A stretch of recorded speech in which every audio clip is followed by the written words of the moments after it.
चलिए अब हम देखते हैं अमेरिका की सैनिक क्षमता क्या है। अमेरिका अन्य देशों की तुलना में सैन्य क्षमता में कहाँ है। दूसरे शब्दों में सैन्य शक्ति के रूप में अमेरिकी वर्चस्व क्या है हमने जाना। अब अमेरिका की सैन्य क्षमता पर थोड़ा चर्चा करें। बहुत ही एक पक्षी पिक्चर आपके सामने, चित्र आपके सामने आएगा। वर्तमान समय में तो कोई भी देश अमेरिका की सैन्य शक्ति के आसपास भी नहीं फटक सकता। सैन्य शक्ति की जब चर्चा करें तो आपको प्रथम खाड़ी युद्ध, उसके बाद अफगानिस्तान पर हमला, सूडान पर हमला, ऑपरेशन इनफाइनाइट रीच, और उसके बाद दूसरा खाड़ी युद्ध, इसको पढ़ते पढ़ाते समय हमने सतत रूप से जाना कि अमेरिका किस तरीके से इन युद्धों का उपयोग मात्र अपने वर्चस्वता को बढ़ाने के लिए नहीं कर रहा था, बल्कि अपने सैन्य क्षमता के प्रदर्शन के लिए भी कर रहा था, अपनी शक्ति प्रदर्शन के लिए कर रहा था। और शक्ति का तात्पर्य यहाँ क्या है? सैन्य शक्ति। अपने आधुनिक हथियारों के जखीरे के प्रदर्शन के लिए कर रहा था। आपको बताया गया कि कैसे कंप्यूटर वॉर का नाम दिया गया खाड़ी युद्ध को। क्यों? क्योंकि ये समय ऐसा था जब अमेरिका आधुनिक तकनीक के बल पर कंप्यूटर आदि के माध्यम से अपनी लड़ाई लड़ रहा था। बहुत आधुनिक टेक्नोलॉजी उसने हर जगह उपयोग की, और इसलिए हम कह सकते हैं कि अमेरिका जो है वह शक्ति प्रदर्शन के लिए उसने इन युद्धों में भाग लिया। और दूसरे अन्य देश उसके इस शक्ति प्रदर्शन से घबराए, और यही तो उद्देश्य था कि दूसरे देशों को अमेरिका की ताकत पता लगे और वे अमेरिका से दूर ही रहें। और सच्चाई तो यह है कि ऐसा ही हुआ।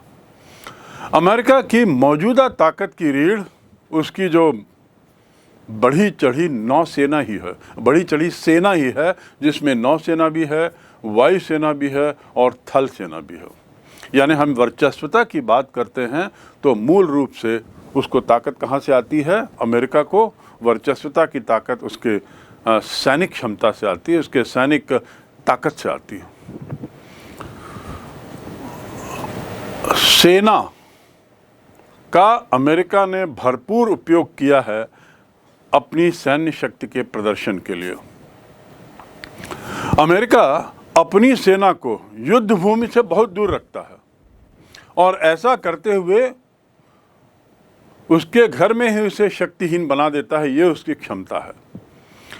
एक उदाहरण हमने बताया कि जब द्वितीय विश्व युद्ध हुआ तो अमेरिका को बहुत कम नुकसान हुआ। अमेरिका वैसे तो युद्ध में शामिल था नहीं, किसी विवशता के कारण पर्ल हार्बर पे हमले की घटना जब हुई, उस विवशता के कारण अमेरिका ने विश्व युद्ध में कूदने का निर्णय लिया, और फिर उसने विश्व युद्ध के परिणामों का पासा ही पलट दिया। और जब भयावह तरीके से ये युद्ध हुए तो अमेरिका को उसमें सबसे कम नुकसान हुआ। कारण उसके पास दोनों तरफ समुद्र तो था ही, महासागरों से घिरा ही है, सुरक्षित है। लेकिन अमेरिका ने ऐसी टेक्नोलॉजी डेवलप की है, ऐसी टेक्नोलॉजी, ऐसी तकनीक अख्तियार की कि वे अपने क्षेत्र को सुरक्षित रखते हुए दूसरे के क्षेत्र में उसके अंदर जाकर ही हमला कर सके और उसे शक्तिहीन बना दे। यही स्थिति उसने इराक में भी की, अफगानिस्तान में की, और अन्य क्षेत्रों में भी सतत रूप से यही करता रहा है। जहाँ तक हम खर्च की बात करें, ये तो उसकी ताकत की बात हुई। खर्च के मामले में भी अमेरिका अन्य देशों से बहुत ज़्यादा खर्च करता है। इतना ज़्यादा कि 12 अन्य देशों के बराबर 12 जो दूसरे शक्तिशाली देश हैं, उनके सारे सैनिक खर्चों को जोड़ दिया जाए तो भी अमेरिका के द्वारा अकेले हथियारों पर खर्च किया जाना उससे ज़्यादा ही है। अमेरिका अकेले ही अपनी सैनिक क्षमता पर इतना खर्च करता है जितना अन्य 12 देश मिलकर करते हैं। अमेरिका के जो वर्चस्वता का आधार है या सैन्य प्रभुत्व का आधार है, सैनिक वर्चस्वता का आधार है, वो केवल सैन्य व्यय ही नहीं है। ये जो मैं आपको बता रहा हूँ कि 12 देशों के बराबर अमेरिका खर्च करता है, इससे मात्र यही एक पैमाना नहीं है उसकी वर्चस्वता, उसके सैन्य बल को जानने के लिए, बल्कि जो हथियार बनाता है वो गुणात्मक दृष्टि से भी बहुत ही अच्छे होते हैं। व्यय के मामले में भी अमेरिका कोसों आगे, और अपने हथियारों की क्वालिटी के मामले में भी अमेरिका दुनिया के अन्य सभी देशों से बहुत आगे हूँ। आज अमेरिका अपनी सैनिक क्षमता के बल पर पूरी दुनिया में कहीं भी निशाना लगा सकता है और बड़ी अचूक क्षमता उसके पास है अपने हथियारों के उपयोग के लिए, उनको सही निशाने तक पहुंचाने के लिए। आप इस चित्र को देखें तो इसमें देखेंगे कि अमेरिका के नीचे 12 ताकतवर देश एक साथ मिलकर जितनी सैन्य सुरक्षा पर खर्च करते हैं, कहीं ज्यादा खर्च अमेरिका अकेला करता है। यह साबित करता है कि अमेरिका सैन्य खर्च पर कितना ज्यादा, 449.4 अरब डॉलर 12 देशों के द्वारा कंबाइंड खर्च किया जाता है। वहीं दूसरी ओर 455.9 अरब डॉलर अकेले अमेरिका के द्वारा अपनी सैन्य ताकत बढ़ाने में, सैन्य सुरक्षा में खर्च करते हैं। यहां देख सकते हैं कि सैन्य मद में ज्यादा खर्च करने वाले अधिकांश देश इस सूची में भी अमेरिका के ही मित्र और सहयोगी हैं। यानी इन मित्रों और सहयोगियों के सैन्य खर्च को यदि अमेरिकी खर्च के साथ जोड़ दिया जाए तो आप समझ सकते हैं कि विश्व किस हद तक अमेरिकी दबाव में जी रहा है। इसी कारण अमेरिका की शक्ति से बराबरी कर पाने की किसी भी तरह की रणनीति कारगर नहीं होगी, क्योंकि यदि हम अमेरिका के बराबर भारत कल्पना करिए खर्च करता है, तो भी अमेरिका के जो सहयोगी देश हैं उनके द्वारा किया गया सैन्य खर्च भी अमेरिका को ताकत देता है। अमेरिकी सशस्त्र सेना की कमान संरचना, ये कमान संरचना क्या है? क्योंकि अमेरिका नाटो का मुखिया देश है, अमेरिका दुनिया में अपना वर्चस्व बनाए रखना चाहता है, तो अमेरिका चाहता है कि उसका जो प्रभाव क्षेत्र है, स्वयं का राजनीतिक प्रभाव और सैन्य प्रभाव क्षेत्र जो है वह पूरे विश्व में कोने कोने तक फैला रहे।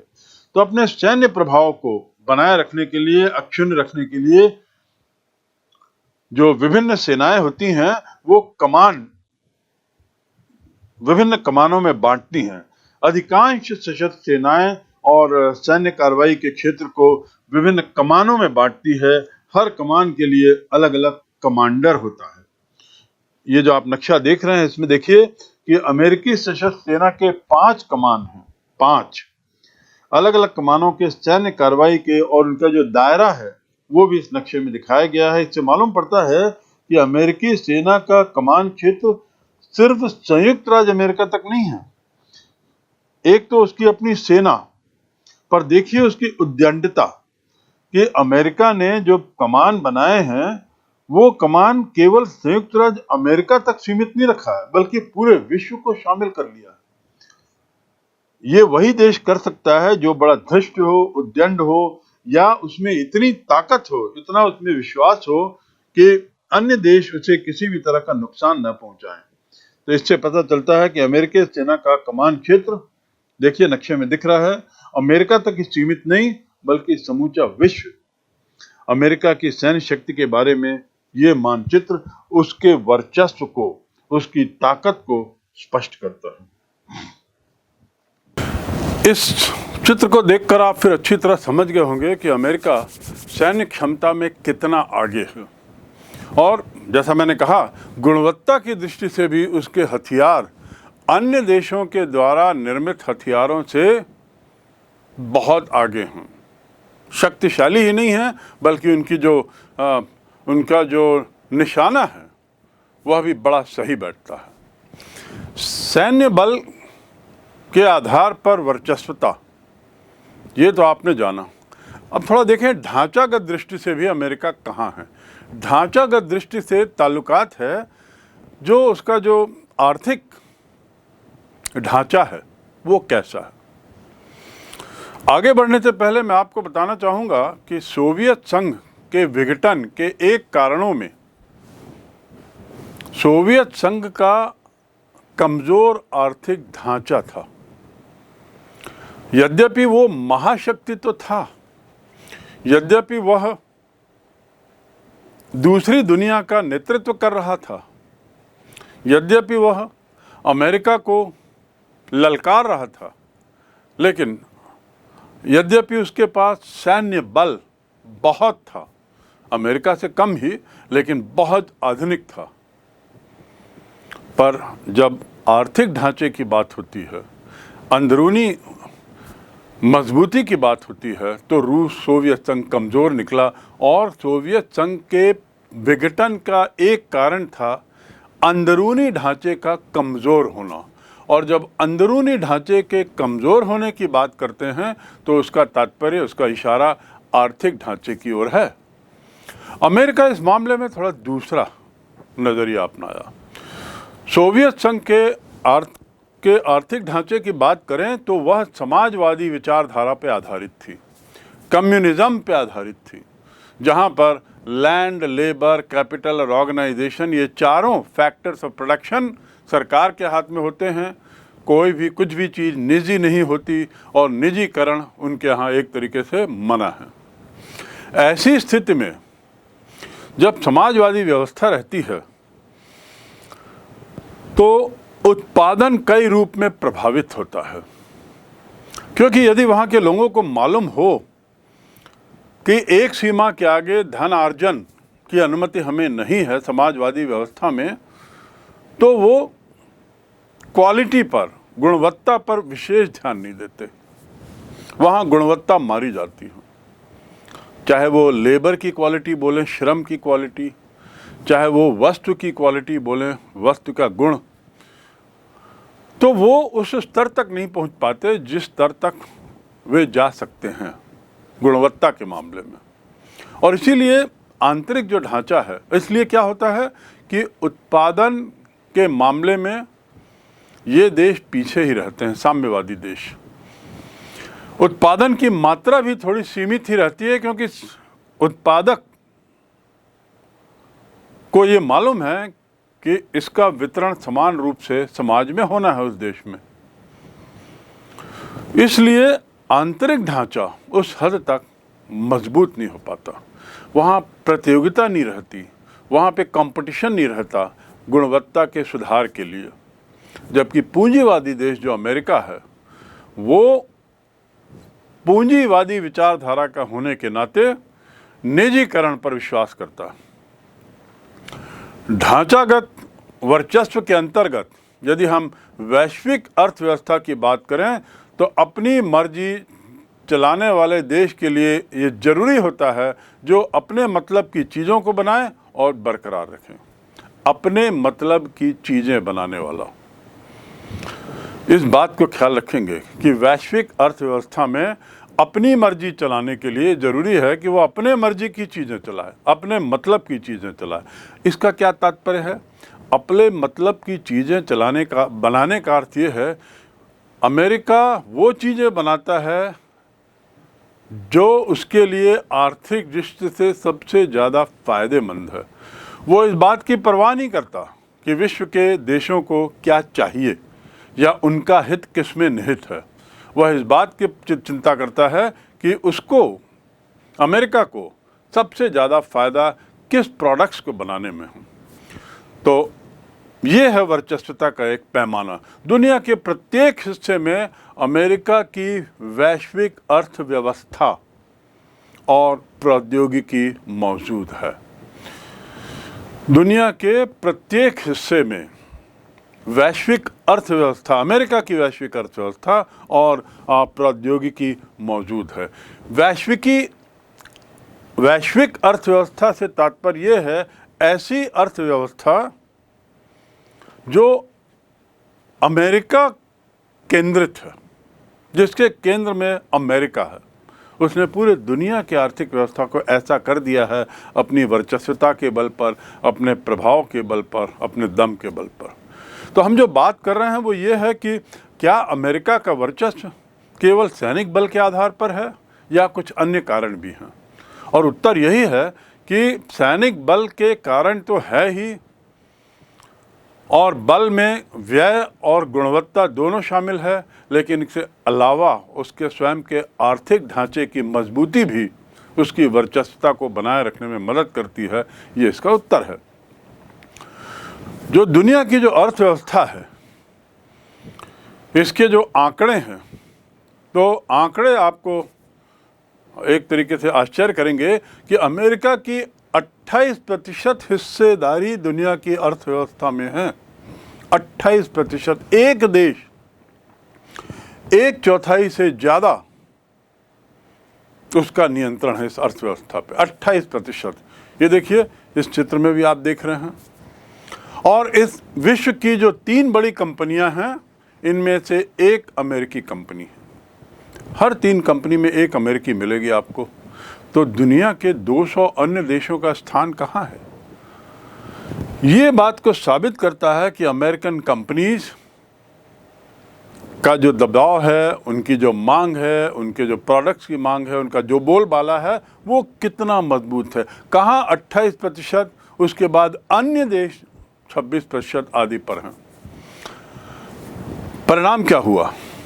यदि अमेरिका एक आर्थिक ताकत है और वैश्विक अर्थव्यवस्था में वह अपनी मर्जी से उत्पादन करता है अपने हितों को ध्यान में रखते हुए, और विश्व के हर हिस्से में उसकी पहुंच है आर्थिक मामलों में, चाहे उसके प्रौद्योगिकी की बात करें, चाहे अमेरिका के प्रोडक्ट की बात करें, तो इसका परिणाम क्या हुआ? परिणाम यह है कि दुनिया के जितने ऐसे विश्व संगठन हैं, दुनिया के जितने विश्व संगठन हैं, आर्थिक संगठन, क्योंकि हम बात कर रहे हैं आर्थिक मामलों की, जैसे विश्व बैंक, वर्ल्ड बैंक, अंतर्राष्ट्रीय मुद्रा कोष, इंटरनेशनल मॉनिटरी फंड जिसे कहते हैं, अंतर्राष्ट्रीय मुद्रा कोष, विश्व व्यापार संगठन यानी वर्ल्ड ट्रेड ऑर्गेनाइजेशन WTO, ये वो संस्थाएं हैं जो दुनिया के व्यापार को, दुनिया के आर्थिक गतिविधियों को नियंत्रित करती हैं। उनमें इसका अमेरिका का सबसे ज़्यादा बोलबाला है। तो यदि अंतर्राष्ट्रीय संस्थाओं पे भी अमेरिका का बोलबाला है, तो उसका कारण है अमेरिका के खुद के आंतरिक आर्थिक ढांचा, और उसका परिणाम है अमेरिका का आर्थिक मामलों में भी विश्व में वर्चस्व। अमेरिका की इस ढांचागत ताकत का एक मानक उदाहरण MBA की डिग्री है, management, master of business administration.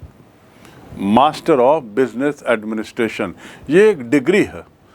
ये डिग्री जो लोग MBA करते हैं, जिसका ताल्लुकात आर्थिक संबंधों से, आर्थिक विषयों से है, मैनेजमेंट से है, उसकी जो डिग्री है तो सबसे शानदार डिग्री मानी जाती है university of Pennsylvania, Wharton school, विश्व का सर्वश्रेष्ठ MBA का देने वाला बिजनेस स्कूल। क्या school? Wharton school, WHARTON, Wharton school. और ये किसका हिस्सा है? यूनिवर्सिटी ऑफ पेंसिल्वानिया का एक हिस्सा है। 1881 में ही उसने MBA की डिग्री के लिए ये विश्वविद्यालय की स्थापना कर दी थी। आप सोच सकते हैं कि उसका ढांचा, आधारभूत ढांचा आर्थिक मामलों में भी कितना मजबूत है। सकल घरेलू उत्पाद और उसके बाद तुलनात्मक क्रय शक्ति, इसको अब हम थोड़ा देखें। ये भी ये साबित करता है कि ढांचा जो है, स्ट्रक्चर, आधारभूत जो स्ट्रक्चर है, वो कितना मजबूत है। देखिए, स्ट्रक्चर की यदि हम बात करते हैं तो एक स्ट्रक्चर किसे बोलते हैं? उदाहरण के लिए एक हम फैक्ट्री लें। एक फैक्ट्री जहाँ पे उत्पादन होता है, वो फैक्ट्री का जो पूरा ढांचा है, जिस पे फैक्ट्री खड़ी हुई है, चाहे वो उसकी दीवारें हों, चाहे उसकी छत हो, उसकी मशीनें हों, औजार हों, बिजली पानी आदि की व्यवस्था हो, हथियार वगैरह हों उस मशीनों को चलाने के लिए, ये यदि मजबूत हैं तो ढांचा मजबूत है।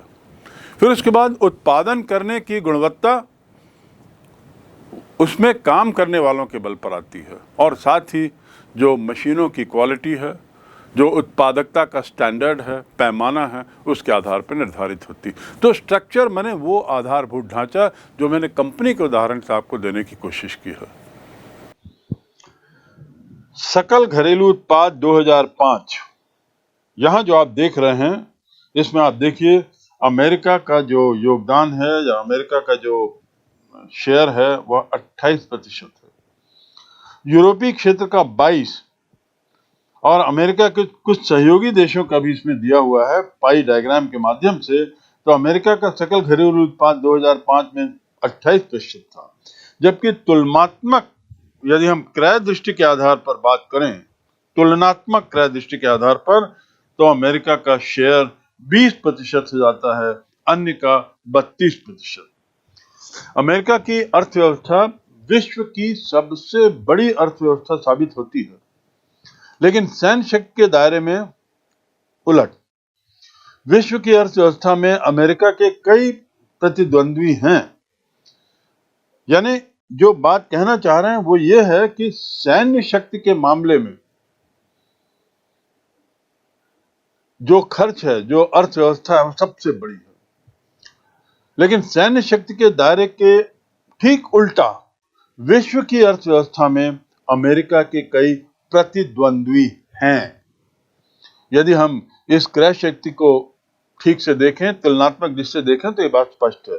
यही इस पाई डायग्राम के माध्यम से बताने की कोशिश की गई है। जो दाईं तरफ जो चित्र बना है इसे अच्छी तरह समझा जा सकता है। तुलनात्मक क्रय शक्ति, जिसे हम अंग्रेजी में पीपीपी, परचेजिंग पावर पैरिटी कहते हैं, इसका आशय राष्ट्र की मुद्रा में वस्तुओं और सेवाओं की वास्तविक खरीदारी से लिया जाता है। आप में से लगभग सभी लोग अर्थशास्त्र के भी विद्यार्थी हैं, तो आप इस बात को बेहतर समझ सकते हैं। कुल मिलाकर इस डायग्राम के माध्यम से ये कहने का, समझाने का प्रयास है कि जहां सैन्य मामले में अमेरिका के निकट कोई भी देश नहीं है, कोसों दूर है सैन्य ताकत के मामले में, अर्थव्यवस्था के मामले में अमेरिका को कुछ अन्य देशों से प्रतिद्वंदिता मिल रही है, कंपटीशन हो रहा है। आर्थिक दृष्टि से यदि हम अमेरिका बनाम अन्य देशों को देखें, जैसा कि हमने सैन्य दृष्टि से देखा, तो हम देखते हैं कि अमेरिका सैन्य दृष्टि से अन्य देशों से कोसों आगे है। सही, चाहे वो खर्च के मामले में हो, व्यय के मामले में, चाहे गुणवत्ता के मामले में। और अमेरिका हथियार भी ऐसे बनाता है जो वो चाहता है, और इस प्रकार देशों को विवश करता है कि उसके द्वारा बनाए गए हथियारों को जस तस अन्य देश खरीदें, और अन्य देश इसके लिए विवश भी रहते हैं। निश्चित रूप से ये सैन्य वर्चस्वता साबित करता है।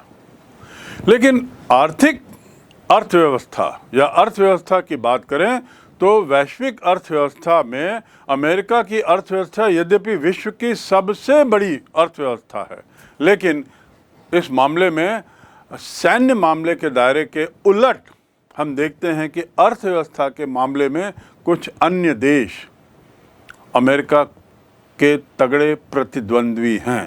वे अमेरिका को आर्थिक प्रगति के मामले में ललकार रहे हैं। तुलना करेंगे तो ये बात स्पष्ट हो जाती है। जो आपने जो चित्र देखा उससे यही स्पष्ट होता है कि अन्य देश आर्थिक मामलों में कैसे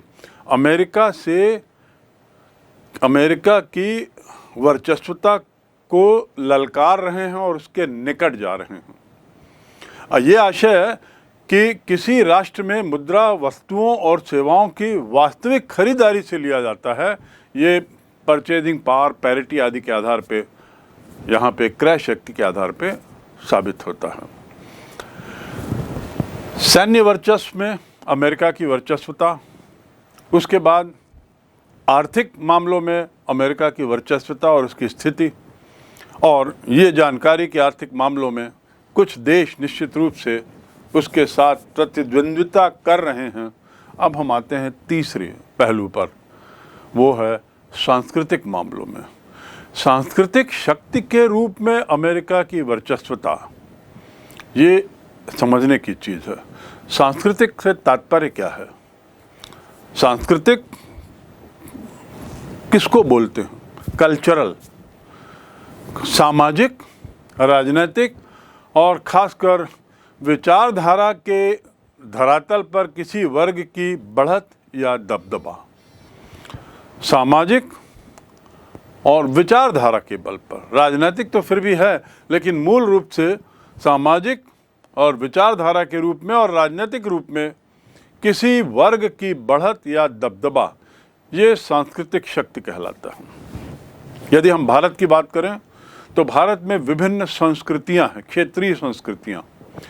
आप देखेंगे उसमें कुछ राज्यों की संस्कृति का ज़्यादा बोलबाला रहता है, वर्चस्वता नहीं, ज़्यादा बोलबाला, क्योंकि वो संस्कृतियां जिसकी मैं बात कर रहा हूं वो शायद ज़्यादा रिच हैं, ज़्यादा विकसित हैं और शायद उसके ज़्यादा अनुयायी भी हैं, यानी उस भाषा, उस संस्कृति के लोगों की संख्या ज़्यादा है। तो क्या होता है कि वे एक तरीके से दबदबा बनाने में सफल हो जाती हैं अन्य संस्कृतियों के, अन्य क्षेत्रीय संस्कृतियों के ऊपर। यही स्थिति विश्व सांस्कृतिक ढांचे में भी यदि हम देखें तो हम पाएंगे कि अमेरिकी जीवन और अमेरिकी व्यक्तिगत सफलताएं पूरे विश्व में छाई रहती हैं। अमेरिकन जीवन शैली और अमेरिकी लोगों के द्वारा अर्जित सफलताएं विश्व में विभिन्न देशों के लोगों के द्वारा उसका पालन, उसका अनुसरण करते हैं, उनकी धारणाओं का परिपालन करते हैं और इस प्रकार हम देखते हैं कि इनकी धारणाओं का प्रचलन पूरे विश्व में हो। कई जो ताकतवर वर्ग होते हैं या देश होते हैं वो इस तरह सबको सहमत करते हैं कि हमारी नज़रिए से दुनिया को देखो। एक क्षेत्र में यदि हम बात करें अपनी जगह, अपने देश में, तो एक वर्ग ऐसा निकलेगा। बॉलीवुड की यदि हम बात करें तो बॉलीवुड इस तरीके से चलता है, बॉम्बे की फिल्म इंडस्ट्री इस तरीके से चलती है कि सब लोगों का ध्यान उनकी ओर रहता है और उनके द्वारा किए गए पैमाने, चाहे सोच विचार में, चाहे कपड़ों आदि में, चाहे जीवन शैली में, ये पैमानों को लेकर देश का युवा वर्ग अपने यहाँ उसको स्थापित करता है, उन पैमानों को। यानी बॉलीवुड प्रभावित करता है और कोशिश ये करता है कि वह दूसरे क्षेत्र में अपना प्रभाव बना सके, वर्चस्वता नहीं पर प्रभाव। यही बात यहाँ पर सिद्ध होती है कि हम देखते हैं कि देश या प्रभुत्वशाली वर्ग, संपन्न वर्ग अन्य देश को इस बात के लिए सहमत करता है कि दुनिया को उसी नज़रिए से देखो, दुनिया में वैसा ही करो, वैसी ही जीवन शैली अपनाओ जैसा कि हम करते हैं, जैसा कि हम चाहते हैं। और इसके पीछे मकसद क्या रहता है? ताकि उनकी प्रभुसत्ता बनी रहे, उनकी वर्चस्वता, उनका प्रभाव बना रहे। उनकी कोशिश ये रहती है कि जैसे हम प्रभुत्वशाली हैं और जिस नज़रिए से हम विभिन्न चीज़ों को देखते हैं, अपेक्षा की जाती है कि दूसरे देश के लोग भी उसी नज़रिए से दुनिया को देखें, दुनिया की विभिन्न चीज़ को देखें। अमेरिका ने सांस्कृतिक मामले में बहुत बड़ी जीत हासिल की है। ये प्रभुत्व जो बनाया है, सांस्कृतिक प्रभुत्व, अमेरिका की सबसे बड़ी जीत सांस्कृतिक प्रभुत्व के दायरे में आती है। ऐसा विभिन्न राजनीति विचारकों का भी मानना है कि सैन्य क्षमता में तो उसका प्रभुत्व है, कोई दो मत नहीं। आर्थिक मामलों में भी उसका प्रभुत्व है क्योंकि आर्थिक ढांचा बड़ा मजबूत है, लेकिन उसे समय समय पर कुछ अन्य देशों के द्वारा चैलेंज मिलता रहता है। लेकिन जहाँ तक सांस्कृतिक मामलों की बात है, जीवन शैली की बात है, कपड़ों आदि की बात है, सोच विचार की बात है, कैरियर की बात हो, तो अमेरिकी ने सबसे बड़ी चीज सांस्कृतिक प्रभाव के या सांस्कृतिक प्रभुत्व के दायरे में हासिल की है। सबसे बड़ी चीज सांस्कृतिक प्रभुत्व। इसका उदाहरण कि नीला जीन्स, जो ब्लू कलर का जो जीन्स होता है, ये जीन्स की शुरुआत अमेरिका ने की थी। और जीन्स को कई दिनों तक पहनना, एक ही कपड़े को कई दिनों तक पहनना, ये अमेरिकी जीवन शैली का एक हिस्सा था। और इसीलिए जीन्स जैसी चीज आई। दुनिया के अधिकतर देशों में उसे बड़े नफरत से देखा गया प्रारंभ में। इसलिए नहीं कि वो अमेरिकी था, बल्कि इसलिए कि उस जीवन शैली को लोगों ने पसंद नहीं किया था। लेकिन अमेरिका ने कालांतर में, समय के साथ साथ, दुनिया की सभी देशों की विचारधाराओं को बदल दिया। यहाँ तक कि सोवियत संघ सहित सभी देशों में नीली जीन्स की दीवानगी देखी जा सकती है। और ये क्या साबित करती है?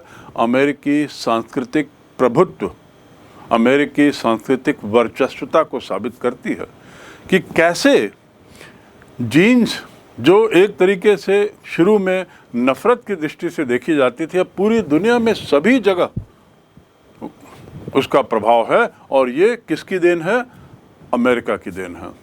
अमेरिकी पूंजीवाद अर्थव्यवस्था ने सोवियत संघ का जो केंद्रित, सेंट्रलाइज्ड और प्लान्ड अर्थव्यवस्था थी, उसे समाप्त कर दिया, उसे प्रभावित किया। सोवियत संघ की व्यवस्था मैंने बताई आपको कि वो चारों फैक्टर्स ऑफ प्रोडक्शन सरकार के हाथ में रहते हैं। पूरा जो आर्थिक ढांचा है वो केंद्रित रहता है, सरकार केंद्रित, और उसके बाद बड़े योजनाबद्ध तरीके से वहाँ पे कार्य होता है। लेकिन अमेरिका की संस्कृति ठीक इसके विपरीत है। वहाँ विकेंद्रीकरण रहता है, वहाँ पे योजना पर इतना जोर नहीं दिया जाता जितना कि कम्युनिस्ट विचारधारा में। लेकिन समय ने देखा है कि अमेरिकी आर्थिक ढांचा या अमेरिकी विचारधारा, अमेरिकी पूंजीवादी अर्थव्यवस्था ने सोवियत संघ में केंद्रीकृत और योजनाबद्ध नियोजित अर्थव्यवस्था को शीत युद्ध काल में और कई समाजवादी अन्य देशों में प्रभावित किया।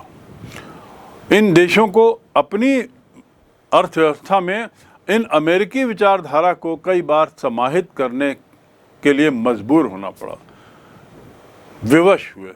तो इस बात से साबित होता है कि कैसे, कहने का तात्पर्य ये कि उदाहरणों के माध्यम से ये बताने की कोशिश की गई है कि अमेरिकी वर्चस्वता मात्र केवल सैन्य बाहुल्य के कारण नहीं थी, मात्र केवल सैन्य बाहुल्य के कारण नहीं थी, बल्कि उसका आर्थिक ढांचा भी बहुत मजबूत था। विश्व का वैश्विक अर्थव्यवस्था का 28% उसके हाथ में है। लेकिन सबसे ज़्यादा जो अमेरिकी वर्चस्व का कारण है वह है कि वह अपनी संस्कृति को अन्य देशों में लादने में सफल हुआ है, अपनी विचारधारा को अन्य देशों में लादने में सफल हुआ है, और यही उसकी सबसे बड़ी जीत है। अभी तक हमने जाना कि अमेरिकी वर्चस्व का प्रारंभ कब हुआ, कैसे हुआ और इसके मायने क्या हैं, इसके मायने क्या हैं और इसके परिणाम भी क्या हैं। विश्व की राजनीति की धुरी अमेरिका कैसे बना, कैसे उसने जीवन के सभी पहलुओं को प्रभावित किया है, चाहे वो राजनीतिक दृष्टि से हो, सैन्य दृष्टि से हो, सामाजिक सांस्कृतिक दृष्टि से हो। और गत 100 वर्षों से सोवियत संघ जैसी महाशक्ति के होने के बावजूद अमेरिका अपने प्रभुत्व को दिनों दिन बढ़ाने में सफल रहा है।